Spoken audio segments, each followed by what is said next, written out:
Hey, hello leaders, and welcome to another episode of Run to Your Leadership Challenges. This is episode number 368, and this is the weekend edition if you're watching on the weekend. And today we're going to talk about leadership patience or leaders' patience. And I'm going to get right into it. I'm recording this this will be aired on the podcast on Saturday, April 20th.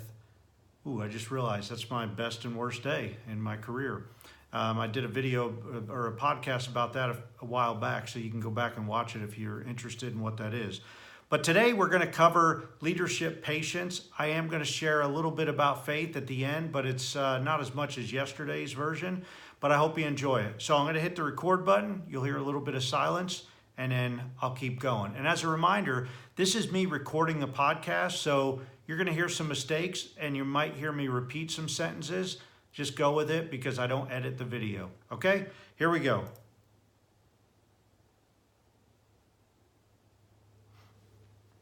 Hello leaders, and welcome to Run to Your Leadership Challenges, the weekend edition. So today I want to talk about leaders'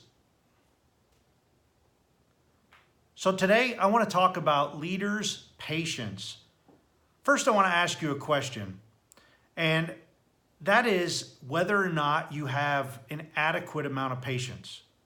Now, think about if your people would say the same thing about you. Would they say that you need more patience with them? Would they say that you need more patience in processes? Would they say you need more patience with their learning abilities or with their developmental levels or their levels of responsibility? Now, for the record, I can have patience sometimes, and sometimes is very overstated, actually. For the most part, this is an area that I struggle with big time. I mean, I don't have patience most of the time. So let me ask you another question. Does having patience really benefit anything? If so, can you think of specific concrete benefits to having patience? Now, as I pondered this question over the last day or two, a few benefits came to my mind. First of all, I believe having patience allows you to build stronger relationships with the people around you. It allows you the time to really get to know yourself and what your tendencies are. And it allows you to get to know others around you because patience requires you to slow down a bit and wait. And while you're waiting, you can be observing and maybe helping other people. Now, let's talk about waiting because I hate waiting. And I don't even want to talk about how much I hate waiting because when I'm on a mission, I want it to be finished, like yesterday. And it's difficult for me to see any other perspective on waiting because my high D in the DISC personality and my high I, that is all about getting things done, taking action. D's and I's don't like to wait, and it's just the way we're wired. Now, this brings me to another benefit of patience, which is patience allows you to see and understand other perspectives.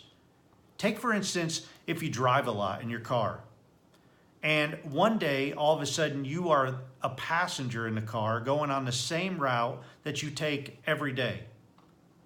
I mean, talk about a different perspective.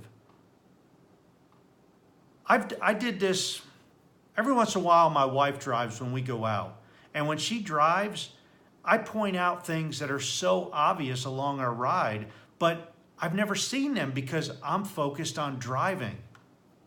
When you have patience, it may allow you to slow down just enough where you can actually see and understand the different perspectives of the people around you. Finally, patience allows you to grow a team of people who are not afraid to approach you when things get really tough. If you have no patience, do you really think your people can believe that they'll come to you? If you have no patience, do you really believe that your people are going to come to you in dark, troubled times if they know that you're just going to blow your top? Well, probably not.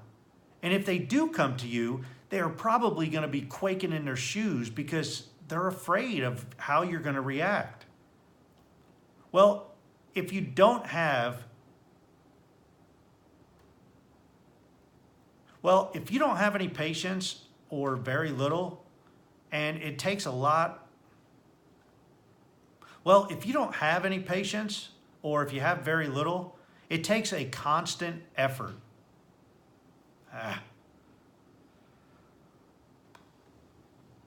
So how do you build your patience?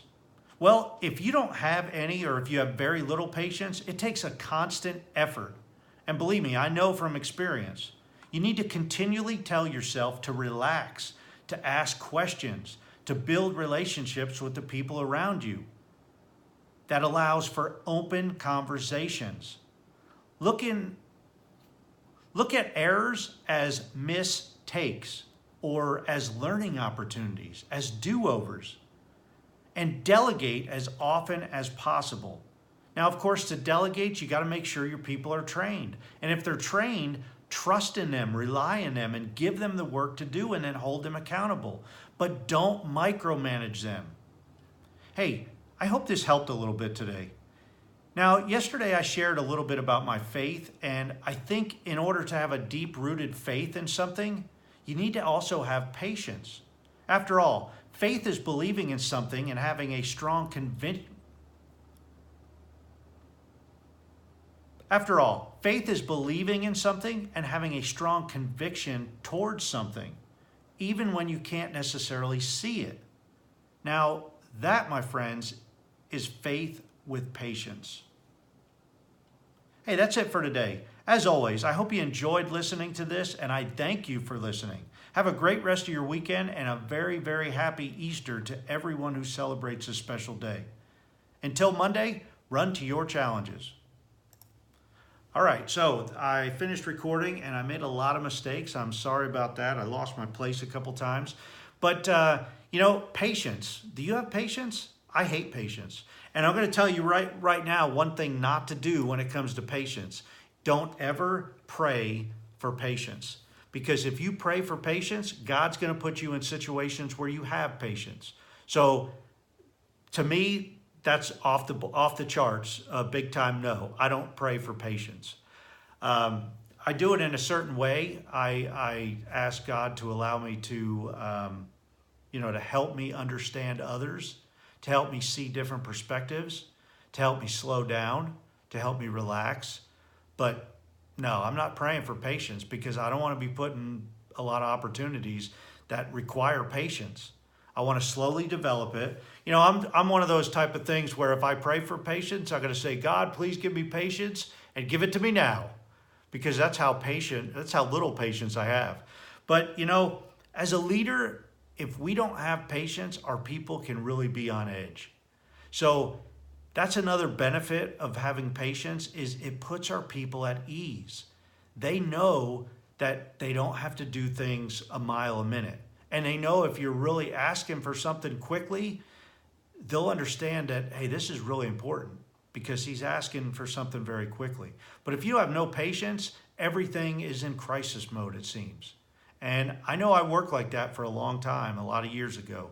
And I try not to do that because I go back into that mindset every once in a while. So try to plan ahead, try to be more patient, try to calm down, try to relax, try to smell the roses, as they say, around you, and try to see the different perspectives of people because that will allow you to be more patient.